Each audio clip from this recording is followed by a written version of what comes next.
की बात है, अर्जुन श्री कृष्ण से कहते हैं कि मैं लोगों के लिए इतना कुछ करता हूँ, इतना दान करता हूँ, फिर भी दानवीर कर्ण को बोला जाता है, मुझे नहीं। ऐसा क्यों? अब कृष्ण इस बात पर मुस्कुरा जाते हैं और अर्जुन को बोलते हैं कि चलो मेरे साथ। और वो अर्जुन को दूर एक जगह पर लेकर जाते हैं जहाँ एक बहुत बड़ा पहाड़ होता है। और कृष्ण भगवान जैसे ही उस पहाड़ को हाथ लगाते हैं, वो पूरा का पूरा पहाड़ सोने का बन जाता है। अब ये पहाड़ वो अर्जुन को दे देते हैं और बोलते हैं कि इस पहाड़ को तुम लोगों के बीच में बांट दो, इसमें जितना भी सोना है लोगों को दे दो। अब अर्जुन आसपास के गांव में घोषणा करवा देते हैं कि मैं अर्जुन आप सभी लोगों के बीच में सोना बांटने वाला हूँ, आपकी सारी जरूरतें मैं पूरी करने वाला हूँ, तो आइए और सोना लेकर जाइए। अब अर्जुन सुबह से लेकर शाम तक हर दिन लोगों में सोना बांटना शुरू कर देते हैं। ऐसे करते करते 3 दिन हो जाते हैं। कोई बंदा अगर कुछ परेशानी लेकर आता है तो अर्जुन 2 गुना 3 गुना सोना उसे देते हैं। पर इसके बावजूद भी लाइन खत्म होने का नाम नहीं ले रही थी, क्योंकि सोना बढ़ रहा था। दूर दूर के अलग अलग गांव से लोग आ रहे थे और हर दिन ये लोग बढ़ते ही जा रहे थे। एक वक्त के बाद अर्जुन थक कर श्री कृष्ण के पास आए और बोले कि भगवान, लोग तो खत्म ही नहीं हो रहे और इसमें बहुत ज्यादा टाइम भी जा रहा है और मैं भी अभी थक चुका हूँ। इस पर श्री कृष्ण मुस्कुराते हैं और वो बोलते हैं कि अब तू रुक जा। और अब वो कर्ण को बुलाते हैं और उनसे कहते हैं कि ये सोने का पहाड़ मैं तुम्हें देता हूँ, तुम इसे लोगों के बीच में बांट दो। कर्ण कहते हैं ठीक है जी, जैसा आप बोलो। अब दानवीर कर्ण वहाँ पर खड़े हो जाते हैं और लोगों के बीच में घोषणा करते हैं कि ये जो पूरा सोने का पहाड़ है ये मैं आप लोगों को दान देता हूँ। और इतना कहकर कर्ण वहाँ से चले जाते हैं। अब श्री कृष्ण अर्जुन से बोलते हैं कि जब तुम सोना दे रहे थे तब तुम कौन होते हो ये डिसाइड करने वाले कि किसे कितना सोना देना है, जबकि ये सोना तुम्हारा था भी नहीं। तुम लोगों में सोना बांट रहे थे खुद की वाहवाही सुनने के लिए, और जब कर्ण आया तब उन्होंने बस एक अनाउंसमेंट की और वो चलते बने। यही फर्क है तुम में और कर्ण में।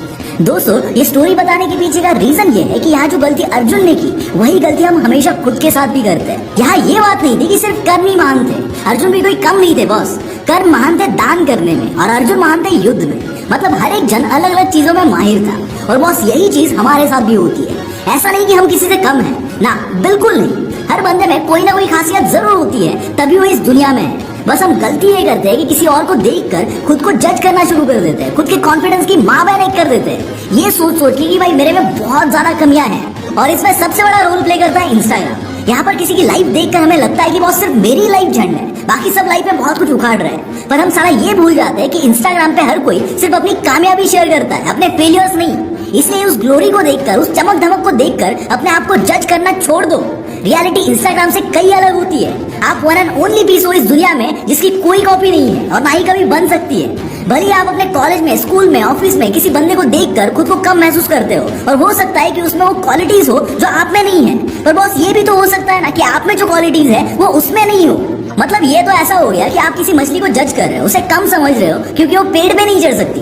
पर बॉस यहाँ पे मछली की खासियत ये है कि वो पानी में तैर सकती है, पेड़ पे नहीं चढ़ सकती। और कोई मछली जिंदगी भर भी ट्राई कर ले तो भी वो कभी पेड़ पर नहीं चढ़ पाएगी, क्योंकि बॉस उसका स्किल अलग है, उसका एक्सपर्टीज अलग है। दोस्तों, आप किसी भी कामयाब बंदे को उठाकर देख लो, उन्होंने कभी भी दुनिया से कंपटीशन नहीं की। उनकी कंपटीशन हमेशा खुद से थी, चाहे वो उसेन बोल्ट हो, माइक टाइसन हो या फिर MS धोनी हो। दोस्तों, अभी जो बोल रहा हूँ वो बताना आपके साथ भी होता है क्या?